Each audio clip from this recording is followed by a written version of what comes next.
Qué bueno que mencionas esto.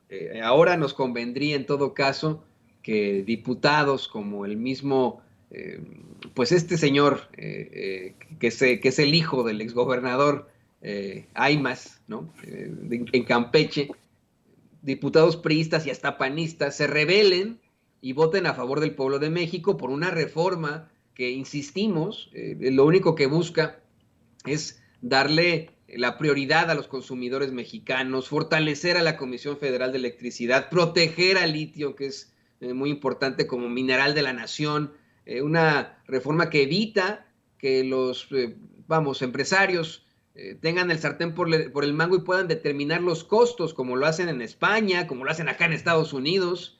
Eso es más que claro. Ahora nos conviene que lo hagan. Pero ¿no será una vez más abrir la puerta a esas pues ratas que están saliendo del barco en llamas? Yo te lo digo porque a mí me parece que es parte de la ambición del político. Muchos lo saben, están convencidos que el PRD, como bien lo has dicho, está muerto. El PRI está a punto de morir, está verdaderamente en terapia intensiva, y el PAN pues tiene su peor generación en estos momentos. Nos conviene ahora que voten a favor de la reforma eléctrica, pero convendrá después ver a esos expriistas, porque los van a correr del partido si votan a favor de la reforma eléctrica, expanistas en Morena. No nos vamos a enfrentar una vez más a otros Lili Telles, a otros Germán Martínez.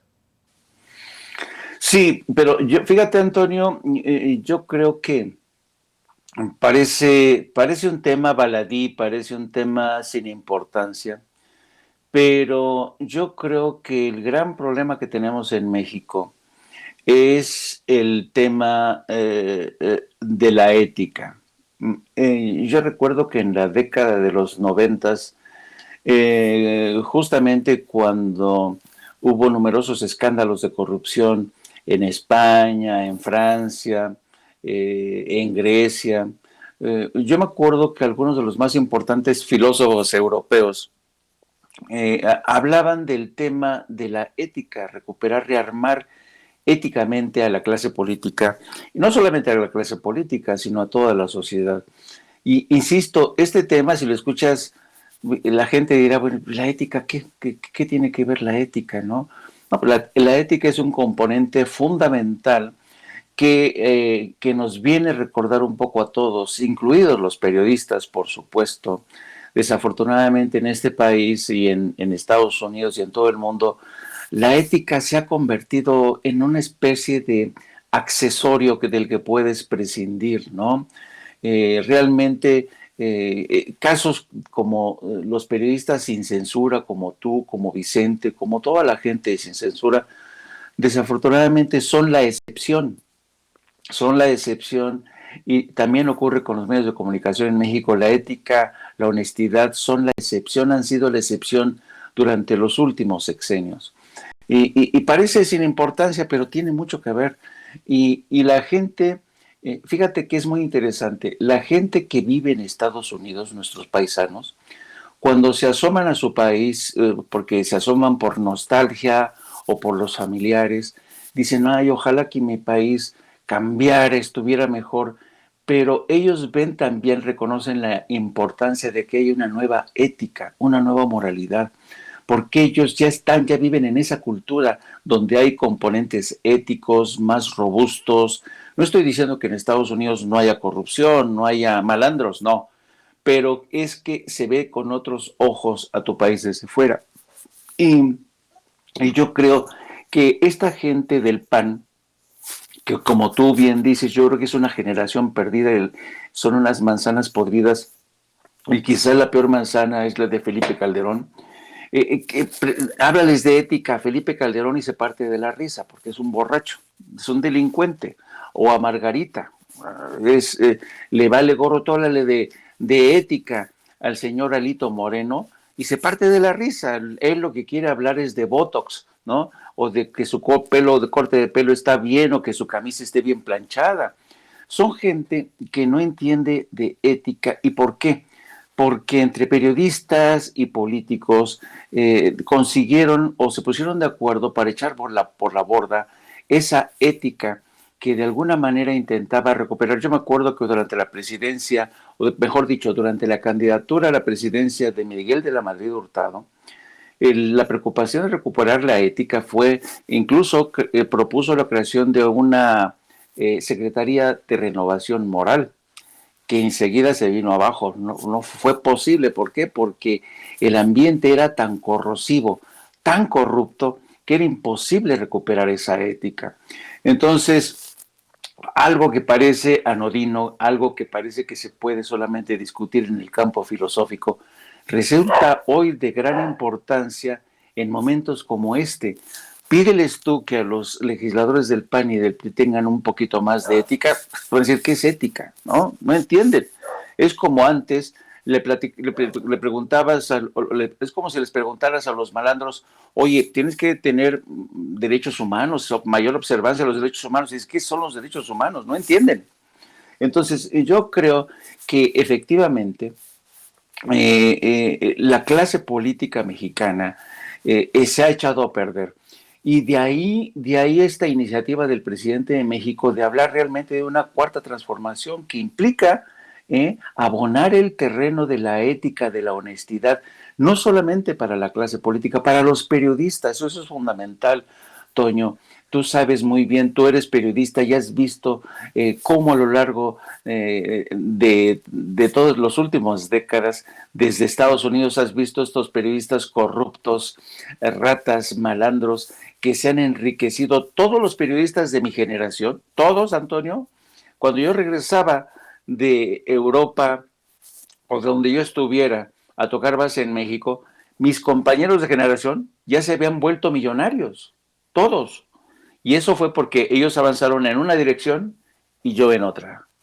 Entonces, yo creo que aquí de lo que estamos hablando es que ya la clase política mexicana es un asco, está echada a perder. Yo ya no puedo esperar más de la gente del PAN o del PRI, te lo digo honestamente, soy muy descreído. A mi edad yo ya soy descreído. Tengo la esperanza de que algunos reaccionen de aquí al domingo y voten a favor del interés del pueblo, de esta gente que es incapaz de pagar los recibos de luz. Si a mí me llegan unos recibos de luz, Antonio, que no te quiero decir, de más de $250, el equivalente de 250 a $300. Imagínate eso tú para una cabeza de familia de la clase media. Entonces, aquí de lo que estamos hablando realmente es que la gente no puede pagar, incluso en términos de integración con Estados Unidos. A mí se me hace muy valiente del presidente decir, yo estoy de acuerdo con la integración de Estados Unidos con México, pero yo no voy a permitir que el sector eléctrico sea privado como en Estados Unidos e imponga cuotas de servicio como se cobran en Estados Unidos. De eso estamos hablando, del futuro de la integración con Estados Unidos y Canadá en los términos que dicte México, en los términos que favorezcan a nuestra sociedad. Pero a estos legisladores no les cabe eso en la cabeza. Es lamentable y coincido contigo. Es necesario que esta gente haya una purga, que los ciudadanos voten, que ahora sí que las decisiones de estos legisladores tengan consecuencias en las urnas. Y totalmente de acuerdo contigo, pagamos más o menos lo mismo acá en Estados Unidos, más de $200, una familia de clase media, que el papá y la mamá trabajan, y algo que duele muchísimo es que no somos los únicos aquí en Kansas City que pagamos ese tipo de tarifas eléctricas, porque el mercado está dominado por las empresas privadas. Acá en Kansas City se le dio la concesión a una, nada más, a una para toda la ciudad, tanto en la parte de Missouri como en la parte de Kansas. Y creo que es muy desafortunado que tengamos que regresar a tiempos, híjole, hasta feudales, ¿no? Si podemos decir bueno, del principio incluso de la era industrial, en los que por no gastar más energía, por evitar gastar más dinero, pues tenemos que reducir la calefacción, algo que es fundamental en sitios de la Unión Americana, en sitios del Medio Oeste, y con una bebecita que tenemos, ¿no? Vamos, es verdaderamente ridículo. No es el único el caso el nuestro. Eso es lo que quiero plantearle al público consentidor de Sin Censura, Jaime.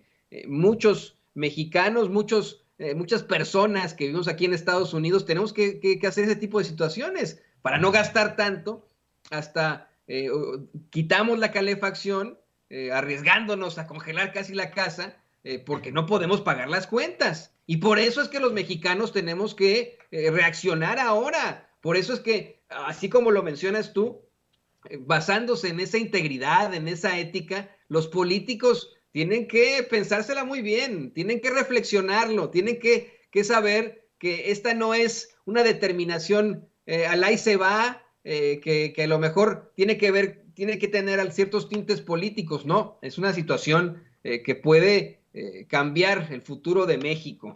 Qué bueno que lo planteas de esa forma. Y ya para cerrar,